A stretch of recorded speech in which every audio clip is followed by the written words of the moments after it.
Ajá. O sea, ¿existe o no existe? Es súper difícil de... O sea, es una pregunta que es sencilla, pero a la vez es bien difícil de responder, ¿no? Ujú. Y en ese sentido creo que también es como muy interesante el uso que has hecho como es que no sé si llamarlo como tipografía o como el uso del lenguaje, que es cuando haces esta especie de letra, de alfabeto, en el que casi, casi para todo nos resulta imposible de poder tener como la relación con lo que está escrito, y sin Ujú. embargo se han apropiado de espacios como Casa del Agua en una exposición donde todo estaba de esa Pero, por manera ejemplo, y era una cosa así como de o te ibas y buscabas como tu abecedario y entonces como que más o menos ahí le ibas calculando o claro, te dejabas simplemente no me voy a poner a leer las cédulas, que aparte tienen la fama de que uno nunca las lee, y simplemente estoy viendo la exposición. pero es que eso justamente ilustra lo que te decía. O sea, si esa escritura ilegible te la pongo en un cuadro, en una sala, en una exposición que se llama Escrituras Ilegibles, Uh -huh. y además me comparas con la historia de las escrituras ilegibles, pues digamos es una manera muy fácil de llegar porque sabes exactamente qué vas a ver, y aunque no lo puedas leer, porque es ilegible, entiendes perfectamente. Si además está acompañado de un texto al lado que te explica, contextualizando de qué va esa escritura ilegible particular junto a la otra, pues digamos que tienes una sensación completamente segura Uh -huh. de experiencia con el arte. O sea, es como más de la mano no puedes ir.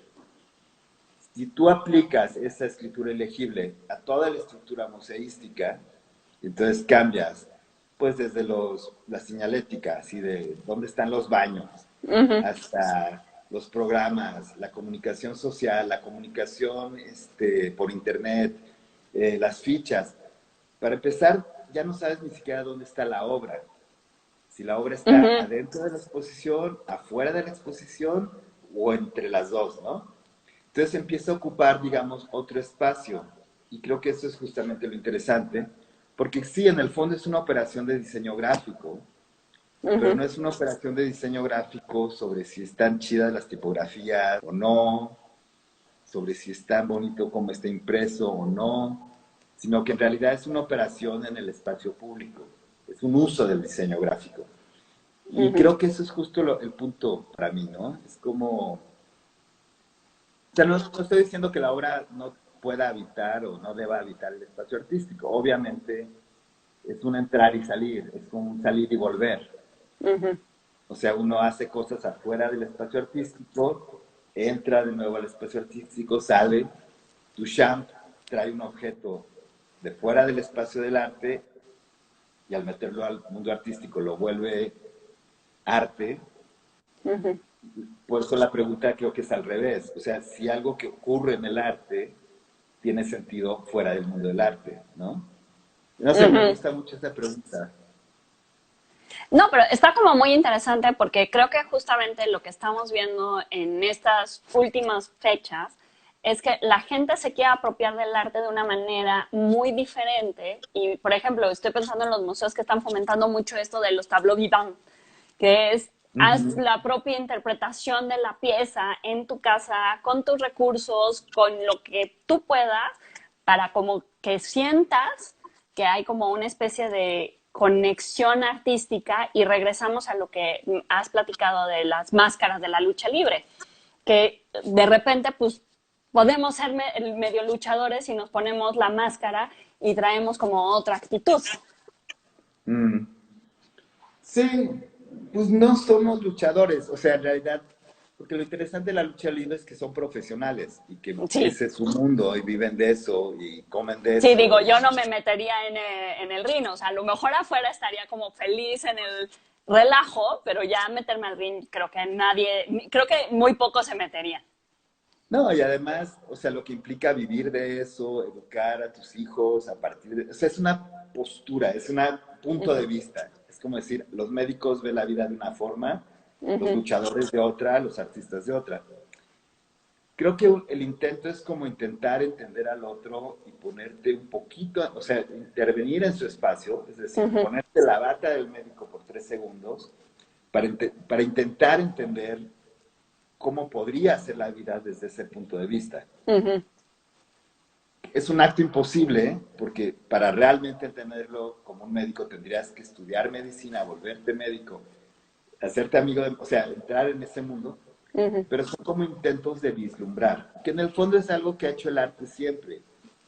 Es, vamos a pintar a las castas, cómo viven tales, vamos a pintar el Amazonas, cómo eran las iglesias, o sea, cómo era la guerra, o sea, esa idea, digamos, de pintar otro mundo que no es el de uno, para poder mostrar, por un lado, relacionarse a él, o sea, tener una especie de relación más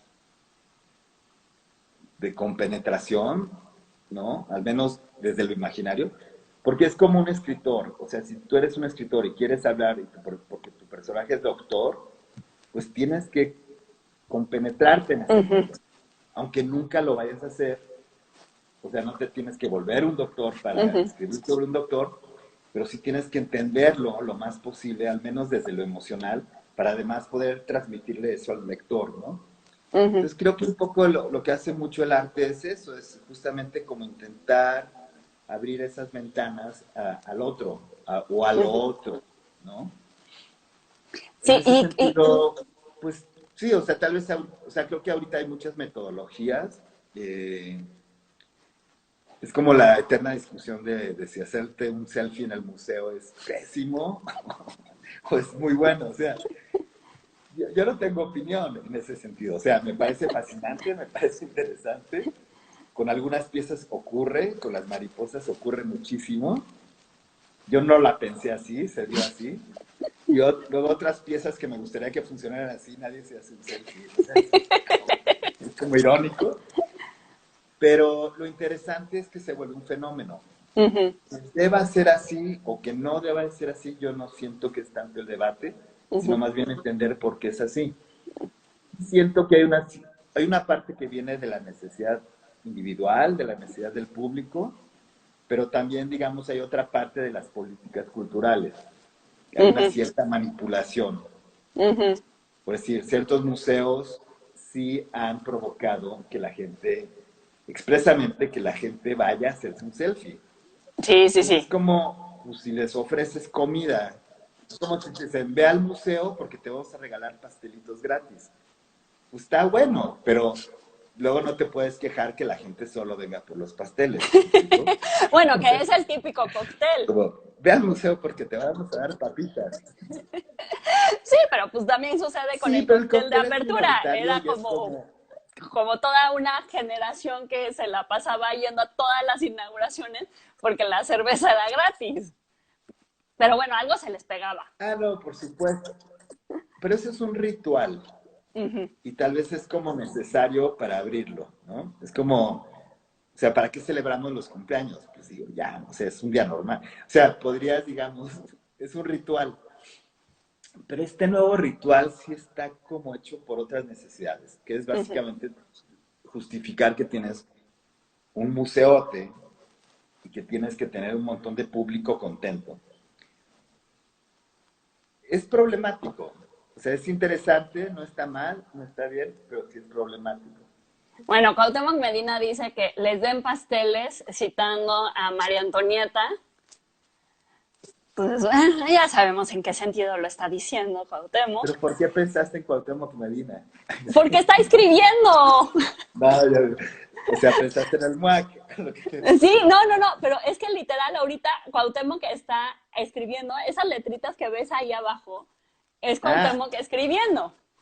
qué terror. Sí, Sí, entonces literal ya, Cuauhtémoc nos está no dije escuchando nada. ahorita. No, pero Yo por nomás hablaba en general. dice la Kill, pero en ese sentido creo que también esas prácticas van a cambiar hoy en día a partir de esta nueva idea de cómo nos vamos a estar comportando dentro de las instituciones y cómo vamos a cambiar. Pues yo ya hice mi cubo blanco aquí, mira. no tengo nada en la pared. Ajá. Entonces ya pronto cada quien va a hacer su propia salita de museo Bueno, a mí en me su encantaría casa. poder hacer mi casita de museo con unas maripositas, estarían bellísimas. ¿Pero qué tienes atrás de fondo? Este Me parece que es, estás frente a un museo. esta es una pieza de un artista que se llama Manuel Muñoz y Ajá. es una escultura de, ¿cómo se llama? De residuos de material industrial de una mina en Cananea. Ah, wow, ok. ¿Ves? Y Pero tienes una pieza de museo, de alguna forma. pues ya, sí, la verdad es que sí, porque pesa 80 kilos, entonces Pero eso sí, es bien interesante, o sea, porque, por ejemplo, el arte en casa, ¿no? O sea, ¿qué es el arte en tu casa? Es una experiencia bien distinta a la del museo, sí, ¿no? Digo, una cosa es el coleccionista, y es, ya es otra historia, pero digamos, por ejemplo, los cuadros que cualquier persona, sin ser coleccionista, puede tener en su casa. ¿Y qué significa vivir con esos cuadros? Y cómo de alguna forma los aprecias, ¿no? O sea, lo que voy es que, sí, o sea, hay cuadros que a mí me gustan, no míos, sino de otros artistas que tengo en mi sala, que me descubro mirándolos. Me descubro sentado en mi sofá, entre leyendo, entre escuchando música, de pronto pasando tiempo mirando un cuadro, que es algo que nunca puedo hacer realmente en un museo, porque al museo entro, voy a ver la exposición, me puedo tomar un tiempo, pero no me puedo tomar ese tiempo, digamos, de distracción, ujú, donde me cacho mirando a esa especie de ventana infinita, ¿no? Entonces me parece otra manera, por ejemplo, de apreciar el arte, ¿se quedó atorado Luis? que Ahí. no te digo que tenga que ver con el coleccionismo, sino que Ujú. tiene que ver con lo que uno tiene como persona. O sea, los Sí, cuadros, las cosas que tienen que ver con cuadros de amigos, con algo que intercambiaste, tal vez te compraste alguno, pero no es el coleccionista, no es asumir la posición del coleccionista, sino como alguien que tiene libros en su casa o discos en su casa, alguien que tiene, digamos, obras de arte en su casa. 5, 2, 20, una, no importa. Pero permite otro tipo, digamos, de relación con el mirar arte y con el estar con el arte. Me parece interesante, porque creo que, digamos, esta condición en la que estamos ahorita, un poco nos va a poner en esa situación. O sea, ujú, ya no puedo irme a comprar un libro nuevo, lo podría pedir por Amazon, pero también puedo empezar a ver qué no leí de las cosas que he comprado, o qué leí, como sí. todos, ¿no? Pero de pronto es como esa idea de volver a viajar en tu casa, a entrar en tu casa. Me parece interesante en esta situación. ¿Ya se fue Cuauhtémoc? No, ahí dice, son los habitantes bien portados del hogar, ni piden agua. Ay, Entonces, pues sí, sí, cómo. hay unos que sí se portan muy bien y hay otros que no se portan como tan bien. Hay arte que nada más lo puedes tener como un ratito y después lo guardas y lo vuelves a sacar después de un rato, porque si no, sí es como muy, muy, muy agresivo. Pero creo que en ese sentido también va a cambiar la forma en, como tú dices, de cómo nos relacionamos con el arte, cómo nos relacionamos con nuestras mismas casas, que ya nada más se habían vuelto como este lugar en el que veníamos, dormíamos y te salías y te ibas a otro lado. O sea, y que ahora es así como de que descubres que de Ujú. repente no tienes ciertas cosas que tendrías que tener o descubres que tienes que arreglar espacios que no importa y justamente como dice Cuauhtémoc, dice volver a visitar la casa de uno es una frase totalmente Sí, memorable porque pues sí. como que la habíamos dejado abandonada, por decirlo de alguna manera. Se nos había olvidado y habíamos dejado, o sea, la habíamos desaprovechado muchísimo, ¿no? Y creo que en ese sentido está increíble lo que está haciendo el MUAC y la Sala 10, de que te está dando la posibilidad de tener acceso a piezas que justamente siempre habíamos considerado que eran piezas más de museo en un espacio íntimo y privado, por decirlo de alguna manera. Pues lo que está genial para el video es que el video siempre da una flojera espantosa. Siempre lo empiezas a la mitad.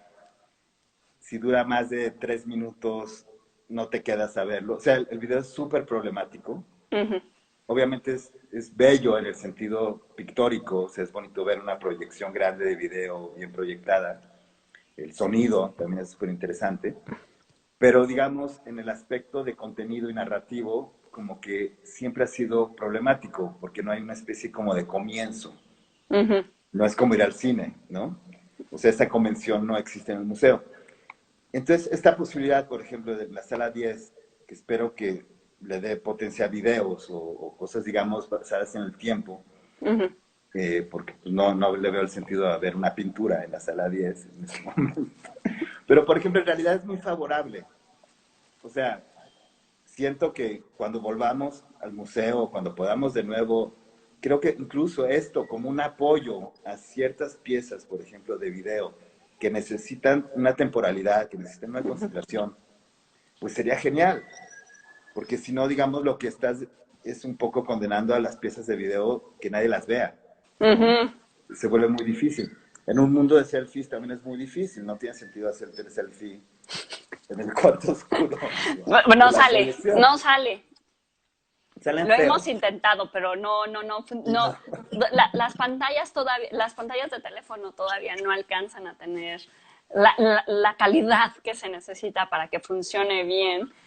Y supongo que habrá gente que sí lo intente. Ay, ¿sabes qué estaría buenísimo? Como, ¿te acuerdas de ese meme que salía John Travolta, como haciendo un gesto así? Sí. Como que te pudieras meter en las piezas del MUAC, como haciendo ese gesto. Eso estaría muy bueno. Sí, sí, sí. Ahí En cuando las tenemos salas del MUAC. Digo, el MUAC como cualquier museo. ideas para las salas del MUAC. Pero en ese sentido creo que también es muy rico tu trabajo porque también has entendido el video desde varias perspectivas. O sea, lo entiendes otra vez como video musical, pero video con cuestiones narrativas y hay videos que no tienen como una cuestión narrativa propiamente, sino simplemente es como un hecho. Estoy pensando, por ejemplo, mucho en los videos que son como los coyotes, que Ujú. nada más están como corriendo y como que nada más están en un espacio y es como repensarlos desde una cuestión como regresamos muy lúdica de que es un niño que se está tomando en serio el trabajo de jugar, pero también es una cuestión de que hay otros que sí necesitas como el tiempo para poder entender cuál es la historia y creo que uno de esos es el que presentaste en la Bienal de Venecia. Sí, y hay unos que son más largos, hay unos que duran 1 hora. O sea, la relación para mí con el video siempre ha estado ahí. Uh -huh. Creo que a mi generación especialmente nos pegó muy chavos el video como una posibilidad, ¿no? Uh -huh. Creo que ver, por ejemplo, los videos de Matthew Barney fue súper importante, ¿no? Uh -huh. Verlos a los 25 años fue así como, wow, eso se abrió un espacio, ¿no? Uh -huh. Eh, los videos clásicos, no sé, John Jonas, Bruce Nauman, todo eso, pero también, por ejemplo, los trabajos de Mike Kelly fueron Uh súper -huh. importantes. Entonces, como que estos artistas abrieron algo posterior, digamos, a los artistas interesantes de los 80s y la pintura. Uh -huh. Obviamente me gusta Kippenberg y me gustan varios de los alemanes, pero más interesante para mi generación o para mí aún fue, digamos, todo esto que empezó a ocurrir un poquito como con el grunge, ¿no? O sea, Uh como -huh. a principios de los 90. Y el video, por ejemplo, ya no era una cosa como tan extraña, ya había, digamos, video digital, Uh -huh. empezaba, ya era mucho más maleable, podía yo editar en la academia, cosas así. Entonces, claro, lo primero cuando pones una cámara de video, la segunda pregunta es, ¿qué filmo? Uh -huh. Y pues, si no estás en Hollywood, pues te filmas a ti mismo, o a tu chava, Uh o -huh. a tu amigo, o a 3 amigos, o al de la calle. Entonces empieza una relación muy directa, digamos, en la construcción entre filmar Uh -huh. y performar o actuar ante la cámara, ¿no? Uh -huh. La más sencilla es Vito Acconci, que pone su cámara y se pone enfrente de la cámara y empieza a hacer algo, ¿no? O sea, Uh esa -huh. relación, que también es la relación con la que empezó el cine mudo, que era o pones la cámara afuera de una fábrica viendo a los trabajadores salir, o te inventas una especie de animación tipo la luna que le cae una bala, un cohete en el ojo, etcétera, o te filmas haciendo a ti mismo, haciendo payasadas, que es básicamente lo que empiezan a hacer Chaplin, Buster Keaton, eh, Harold Lloyd, o sea, toda esta gente, ¿no? Que comienza como, hagamos algo, se van al zoológico, ponen la cámara enfrente de la jaula de los leones y se ponen a bromear y a hacer payasadas con los leones. Esa cosa tan sencilla es de alguna forma como también empieza el video en el arte, digamos, contemporáneo, ¿no? Por eso, digamos, mucho del video de los 60s y los 70s es básicamente el artista filmándose a sí mismo utilizando un trípode, ¿no? Obviamente eso se va desarrollando, pero lo que es interesante es que, digamos, son dos caminos paralelos, que es filmar, o sea, registrar, y a la vez, digamos, performar, para tener algo que registrar. ¿Cómo tratas ese material? Si lo tratas como como un documento, si es el registro documental de un performance, o lo tratas como una ficción, también, digamos, da otra posibilidad. O sea, hasta qué punto Matthew Barney son registros de performance o en realidad es la construcción de una ficción, ¿no? Que es lo interesante en él, que juega mucho entre esos dos rangos, ¿no? Entonces, en mi caso, pues él es un poco el mismo discurrir, o sea, empiezo a jugar con la cámara de video, me empiezo a pensar un personaje, dónde puede estar ese personaje, tengo que filmar dentro del mundo del arte o no, o afuera, etcétera, ¿no? Eso, por ejemplo, en un momento me llevó a pensar más en la animación, porque la animación es, digamos, ese otro punto de aproximación al cine o al video, que es, digamos, ya no Harold Lloyd y Buster Keaton, sino a partir de Chaplin. O sea, la construcción de la fábrica que produce, digamos, esta idea de fantasía, ¿no? El videoclip, ¿no? También fue muy importante en ciertos momentos. O sea, la generación, digamos, que fuimos adolescentes en los 80 o veinteañeros en los 90, el videoclip era súper importante, esa relación. Eh, entonces, sí, lo que veo es que siempre ha habido como una especie, o sea, si lo piensas, en mi obra siempre ha habido un paralelo con el video. O sea, yo no me siento un artista de video, nunca se me refiere a mí como artista de video, pero en realidad cada pieza que hago hay un video. Es una construcción muy generacional, que haces una instalación y luego hay otro cuartito donde hay un video que está relacionado a esa instalación. Bien generacional, pero por ejemplo esa fórmula es súper clara en muchos de los trabajos que he hecho, ¿no? Y bueno, Incluso la pieza de las mariposas, o sea, la primera vez que se presentó la instalación con las mariposas y en un cuarto aledaño había un video, que era un film que hice, digamos, en mi estudio, ¿no? Entonces, esa relación siempre es muy importante. y que casi casi ya se vuelve como algo clásico, ¿no? Porque dice Cuauhtémoc, el video es el óleo de nuestros días. Y me llama mucho la atención de que justamente esté haciendo la referencia de óleo, porque tengo entendido Sí. que tú en algún momento te quisiste acercar a la pintura y no hiciste como el match, porque dijiste así No, como nunca he podido pintar. de que no, esto no tiene la posibilidad de que lo que yo quiero, pero me llama la atención porque la animación también es como súper dedicada y súper trabajosa, como Sí. que es así como yo creo que se necesita mucha disciplina para hacer una animación. Sí, no, es un trabajo en equipo, es un trabajo largo. Eh, o sea, mi problema con la pintura no es porque tome tiempo y porque sea trabajosa, no porque me tiembla la mano. Se me sale de la chingada. Cada año intento, en algún momento, porque me gusta ver pintura, y cada año intento pintar algo y siempre me queda horrible. Y entonces tengo así como una colección de porquerías. Y no es que esté en contra de la pintura, ni sienta que sea un arte inferior, no tiene nada que ver eso, simplemente no me sale. Pero dibujar me gusta. Por ejemplo, pensar de una forma más gráfica me gusta, recortar me gusta. O sea, me gusta más, necesito algo más preciso en ese sentido, ¿no? Y también algo que pueda replicar. Y en ese sentido es como muy interesante justamente las piezas que realizaste después de la Bienal de Venecia, que son toda esta serie de dibujos Ah, sí. en las que retomas como dibujos medievales, con pensamientos muy contemporáneos que tenemos casi todos en algún momento acerca de lo que nos sucede con el gobierno o con cuestiones que son muy burocráticas, que están más allá de nuestras manos, pero que de repente necesitamos expresarlas de una manera más enfática. Ah, hablas de Aprende a joderte. Sí. Pues es que ahí me encontré un libro increíble de ilustraciones, o sea, como diagramas de arte medieval. Uh-huh. Entonces, digamos, es como la ilustración de la ilustración, ¿no? Entonces ya eran, digamos, como todo esto. Y era un libro de gestos en el arte medieval. Entonces, no sé, mucha gente con la mano así, o sea, era una especie de ordenamiento de todos estos gestos.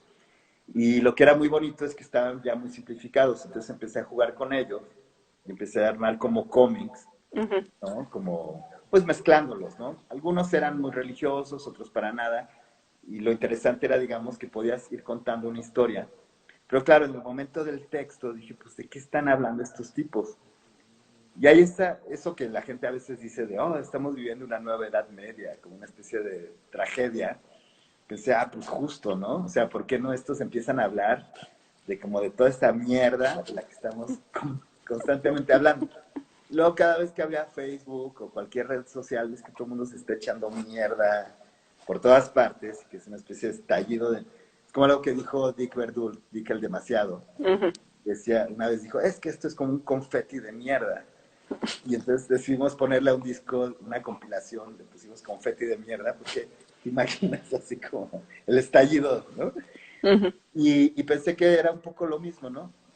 Y que es un concepto interesante que le llaman shitstorm, que son estas tormentas de mierda, que es como esta especie de discusión sin fin que se empieza a dar como en internet, que es muy interesante porque es Uh-huh. como, no lleva nada, pero se vuelve una especie así como de marea gigante, ¿no? Uh-huh.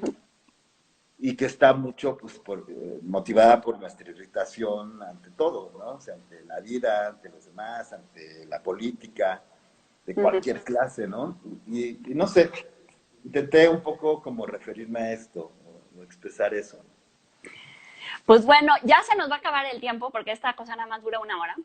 Pero Ah, te qué quería lástima. agradecer mucho, Carlos, por platicar con nosotros, por platicar temas que son como de repente tan sencillos que pareciera que en discusiones que son del arte nos los brincamos para hablar de cuestiones filosóficas complejas y que de repente esto para las personas que no estamos tan acostumbrados a hablar de estos temas es así como de, ah, bueno, entonces ya entiendo de dónde me puedo asir para poder ver esto y no simplemente irme a sacar mi selfie, que la verdad es que las selfies en las mariposas quedaban bellísimas y Ah, preciosas. sí. Ya después, cuando ya me aprendí la historia, ya tuve que aguantarme las ganas de quererme volver a tomar una selfie porque sentí que era No, como muy funerario el asunto. pero lo interesante es que al arte no tienes que entrar, o sea, es como una película, es como cuando, o sea, no tienes que dimensionarlo todo a la vez, ¿me explico? Uh-huh. O sea, puedes volver, puedes, digamos, entrar en una pieza poco a poco. Y Sí, si lo primero es hacerte un selfie, pues al menos ya abriste la puerta. De ahí vas descubriendo otras cosas. O sea, la mayoría del arte te lo comes en 2 segundos. Y mira, te sacas el huesito y lo tiras a la basura. Es chingón el arte cuando hay más capas, cuando sí. realmente entras en una especie de mundo profundo, ¿no? Donde incluso no acabas de ver la salida. Y entonces creo que también hay que pensarlo así, o sea, siempre tiene que haber una entrada, pero obviamente la entrada está para que la cruces. Eso está increíble. Pues muchísimas gracias, Carlos, y los invitamos a todos a que entren a la sala 10 en el MAC. La pieza todavía se queda 1 semana más y está muy interesante, yo ya la vi y pues bueno, muchísimas gracias, Carlos. Chao, gracias a ti. Bye. Ay, Jimena.